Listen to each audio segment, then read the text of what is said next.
Hi everyone, I'm Catherine, Teen Services Librarian for the Gwinnett County Public Library, and welcome to the Totally Lit Monthly Book Talk. This month I'm going to talk about the Georgia Peach Book Award for teen readers, and guess what? They extended the voting to the end of the month, so you still have time to cast your vote for your favorite books. In this talk, I'm going to highlight some of the ones I've read from the list. Now, if you aren't familiar with this award, it highlights and promotes the best current young adult literature for Georgia high school age students. It also honors outstanding works in the field and recognizes young adult authors. And one of my favorite things about the award is that teens get to vote for their favorite books out of the 20 nominees. You can vote online, and we'll include a link for the award and voting in our post description. Let's start with some realistic fiction. American Road Trip by Patrick Flores Scott. When his adored older brother Manny returns from a tour in Iraq with devastating PTSD, a Mexican-American high school senior, T, embarks on a road trip with his siblings to visit loved ones and explore the illnesses, socioeconomic pressures, and milestone anxieties that have challenged their family. I really enjoyed this book. There was a ton of character development, so you felt like you actually knew and were connecting with these characters.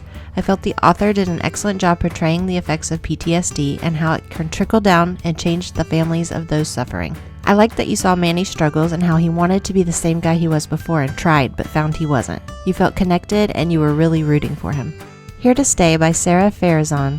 When a cyberbully sends the entire high school a picture of basketball hero Bijan Majidi, photoshopped to look like a terrorist, the school administration promises to find and punish the culprit, but Bijan just wants to pretend the incident never happened. I found this one really touching and heartfelt. It will show some bullies out there what the other side is like, and will show those bullied how you can still be strong in the face of adversity. There were also comedic elements that I appreciated. It was written so you could really feel and understand the characters, and I found it really relatable. I Wish You All the Best by Mason Deaver. Thrown out of their parents' home and moving in with their estranged sister after coming out as non-binary, Ben DeBacker struggles to endure an anxiety disorder and the last half of senior year while bonding with a charismatic new friend. This was a really sweet one, and you couldn't help but root for Ben and want them to succeed. Sorry for Your Loss by Jessie Ann Foley. An awkward teen, the youngest of 8 children, navigates the loss of a sibling throughout a photography assignment that leads him to secrets, opportunities, and an unexpected connection. This is another one with all the feels.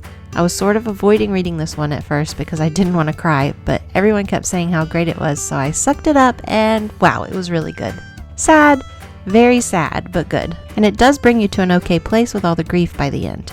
It was good to see how they all struggled with grief in different ways, some good, some bad. Now we'll move on to a couple of science fiction titles. Aurora Rising by Amy Kaufman and Jay Kristoff. Relegated by a misguided act of heroism to a squad comprised of his school's hopeless misfits, a graduating cadet in a 24th century space academy rescues a centuries hibernating girl from interdimensional space, only to be swept up in an interstellar war millions of years in the making. I ended up loving this book. I've seen the author speak a few times but had never read any of their titles because I had really lost interest in sci-fi, but I connected with all the characters and was rooting for a win in the end. The plot was mildly predictable, and I was able to figure out where the story was going and who certain people were ahead of time, but even with that said, this is my favorite science fiction title from the list. The Kingdom by Jess Rothenberg. Anna, a half-android, half-human employee of a futuristic fantasy theme park, The Kingdom, faces a charge of murder in a tale told through flashbacks and court transcriptions. This one was good, but weird, and I didn't really love the ending. Next up, we have some fantasy. The Bone Houses by Emily Lloyd-Jones. Enduring a meager existence as a gravedigger after the death of her parents, Wren teams up with apprentice mapmaker Ellis to stop an undead plague linked to a decades-old curse. I know we're not judging books based on covers, but I love this cover.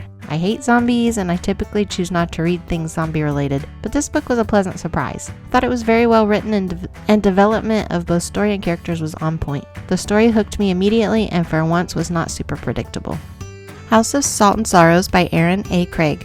When her beautiful sisters are cursed to dance at glittering balls night after night, and then they start dying in tragic accidents, Anna Lee questions her involvement with a mysterious stranger and wonders if she will be next. I absolutely love this title. I'm always pulled in by a good retelling, and this one is loosely based on the 12 Dancing Princesses. It was spooky and dark with some ghost action thrown in. I loved Anna Lee and how well she and each of her sisters were developed. The next one is Adventure. Dry by Neil Schusterman and Jared Schusterman. When a longtime drought in California escalates to catastrophic levels, turning her suburban street into a war zone of desperation, a teen is forced to make difficult decisions to protect her family. I surprisingly really liked this one. I thought it might be boring based on the premise, but turned out to be really thrilling as they struggle and search and fight just to find water. The authors painted such a vivid picture, it was really believable. I mean, you could see this happening. And last but not least, we have a romance title, Pride by Ibi Zoboi. After the wealthy Darcy family moves in across the street, Zuri must find common ground with Darius while struggling with her 4 wild sisters, a handsome boy vying for attention, and college applications. I, of course, loved this one. It portrayed a unique perspective on Pride and Prejudice.